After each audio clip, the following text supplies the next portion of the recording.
Automobile company Mahindra and Mahindra విక్రయాల్లో top grade లో దూసుకుపోతుంది. అక్టోబర్ నెలలో భారీగా విక్రయాలు జరిగాయని ఎంఎండ్ఎం ప్రెసిడెంట్ విజయ్ తెలిపారు. అక్టోబర్ లో ఇప్పటి వరకు అత్యధికంగా 54,504 వాహనాలు ఎస్యూవీ అమ్మకాలు 20% వృద్ధి 20% వృద్ధితో 96,648 వాహనాలతో అత్యధిక మొత్తం అమ్మకాలు సాధించడం సంతోషంగా ఉందని తెలిపారు.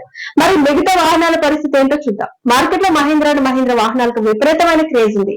దీని ప్రభావం కంపెనీ విక్రయాలపై పడింది. వాహన తయారు సంస్థ మహీంద్రా అండ్ మహీంద్రా అక్టోబర్ లో అత్యుత్తమ నెలవారీ విక్రయాలను నమోదు చేసినట్లు ఆ కంపెనీ ప్రెసిడెంట్ తెలిపారు. కంపెనీ 96,648 యూనిట్లను విక్రయించింది. ఇది గత ఏడాది ఇదే కాలంలో 80,679 యూనిట్లతో పోలిస్తే 20% ఎక్కువని పేర్కొన్నారు.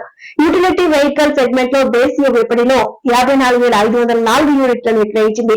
ఇది ఏడాది క్రితం ఇదే కాలంలో 43,708 యూనిట్ల నుండి 25% పెరిగిందని మహీంద్రా అండ్ మహీంద్రా ఒక ప్రకటన